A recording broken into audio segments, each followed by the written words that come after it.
and today we are going to make a pancake video. Keto pancakes, and it's super special because Missy here was sick one time and she asked me, she found this recipe on the internet. Yes, and that was the only thing I wanted to have. Yeah, so it was a keto pancake recipe, but it was not perfect. I had to add a little my touch to it, and I think it's very important that for the foods that you love, you find good keto alternatives, and this pancake is the only pancake that tastes the same as the pancake that we love, and we are Hungarians and we're pancake people. It's not the US waffle pancake. It's the French pancake. It's the French pancake, which is actually a Hungarian pancake. I think the French took it from the Hungarian. Yeah, I'm sure they took it from us. Exactly. So let's go ahead. It's a super simple pancake. Missy will be my cameraman. Yes. And let's get cooking.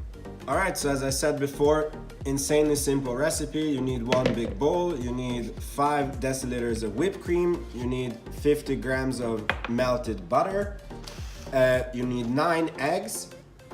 Yeah, this recipe is an egg killer.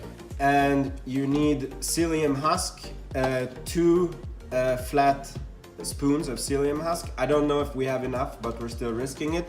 You need 2 pinches of salt, and that's it.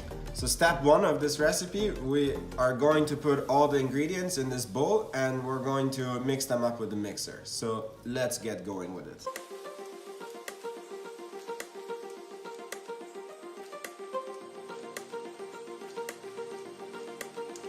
And last but not least, the psyllium seed. And as I said, you need 2 tablespoons. I don't think we have enough.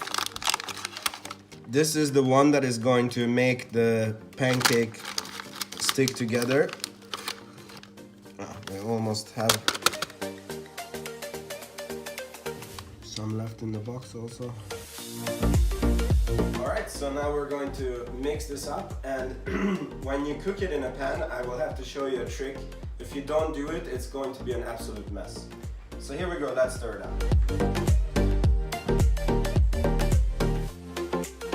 So once you have mixed it together, you need to let it sit for 10-15 minutes, and that's so that the psyllium husk can start to do its work and make it into more like a doughish thing. So we just need to let it sit, and then we go over to the pan and we will cook this baby.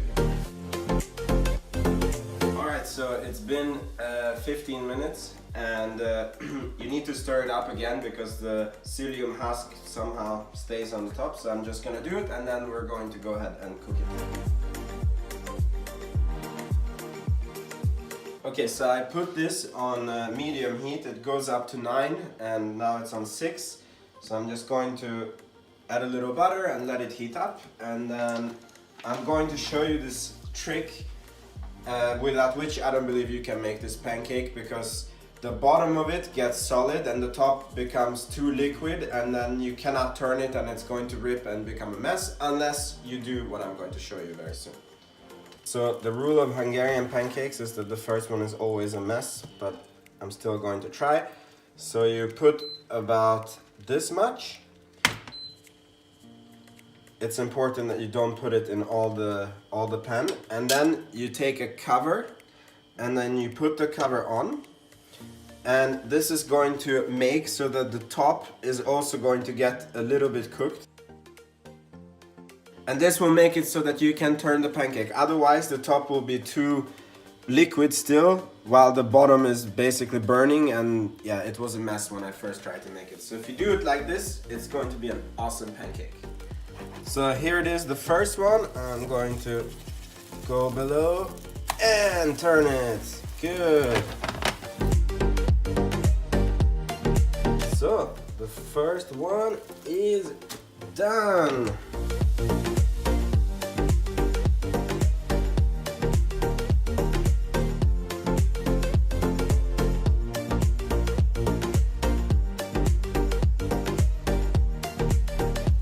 Alright guys, so this is all the pancakes once they're made. I would say that this recipe makes about 20-25 pancakes. The calorie data is going to be written on the screen for you, and then I'm going to show you how to make it. You can use these sugar-free toppings. Now even the best of us makes mistakes, so I didn't read the ingredients, and once we were eating them, my wife read them and she said that this has maltitol and sorbitol, which is basically worse than sugar. So even the best make mistakes, so just make sure that when you search for these products, then you make sure that it's keto friendly and the sugar alcohol that is used is not bad. This is 100% cacao, and this is erythritol. So I'm going to use it, and it's going to be awesome pancakes. So this is what the end product looks like. I really love this pancake. Since we discovered this recipe, I've had to make it basically every day. Almost every day. It's been a few days now that we didn't have it, but it's an awesome recipe. Thank you guys for watching. Make sure you sub to the channel, check out our website, and see you in our other videos. Ciao, ciao.